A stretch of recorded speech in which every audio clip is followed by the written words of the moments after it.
आप सभी का एक बार फिर स्वागत है SPN9 के इस खास कार्यक्रम में और मैं हूं आपके साथ फरहान।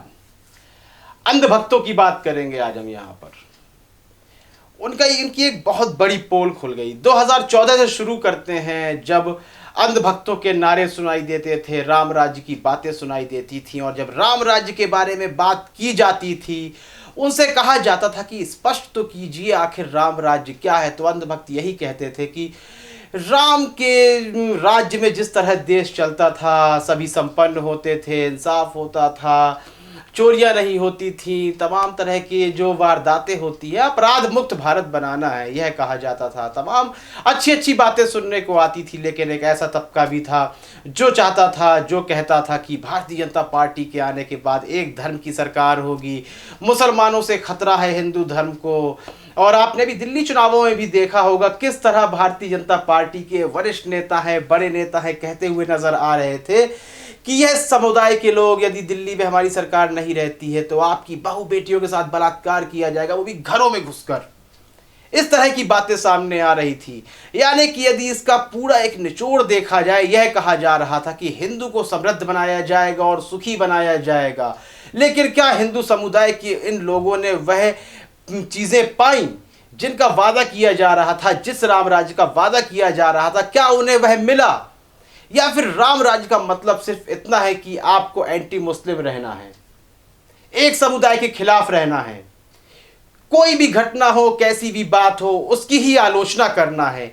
मौजूदा समय में महाराष्ट्र के पालघर का केस आपने सुना होगा। साधुओं की बेरहमी से हत्या कर दी जाती है, पीट पीट कर 101 लोग करीब होते हैं, FIR भी दर्ज की जाती है। पहले इसमें हिंदू मुसलमान का रंग डालने की कोशिश की जा रही थी, लेकिन तमाम लोगों में एक व्यक्ति भी मुस्लिम समुदाय का नहीं पाया गया, बल्कि भारतीय जनता पार्टी के उसमें नेताओं के, कार्यकर्ताओं के शामिल होने की खबर थी। उनके खिलाफ FIR भी दर्ज कराई गई।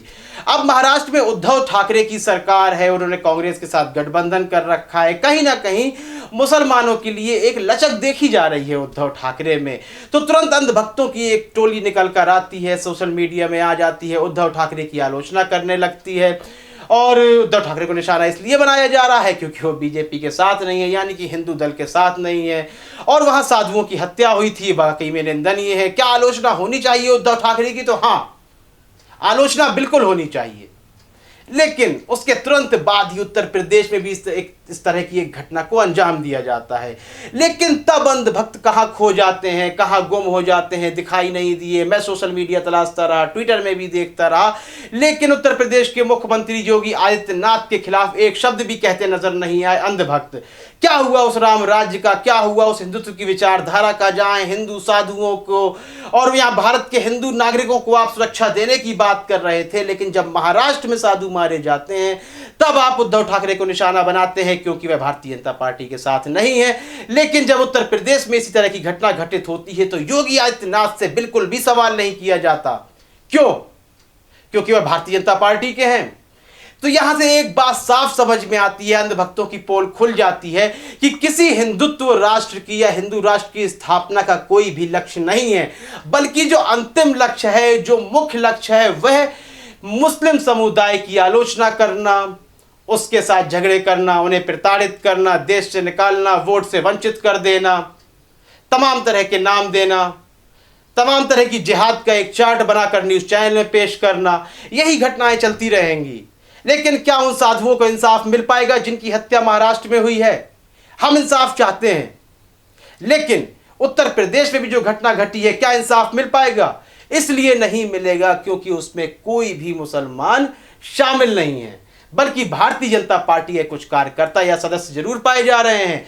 इसलिए उन साधुओं को इंसाफ नहीं मिलेगा और राम राज्य की जो एक थ्योरी थी वह फ्लॉप होती हुई नजर आ रही है। बल्कि एंटी मुस्लिम एक थ्योरी निकलकर सामने आई है, जिस पर आज अंधभक्त चल रहे हैं और मौजूदा वर्तमान सत्ताधारी दल भी चल रहा है। इस संबंध में आपकी क्या राय है? अपनी राय देना बिल्कुल भी ना भूलें। कार्यक्रम को लाइक करें, ज्यादा से ज्यादा शेयर करें और चैनल को सब्सक्राइब अवश्य कर दें। तब तक के लिए इजाजत दीजिए। धन्यवाद।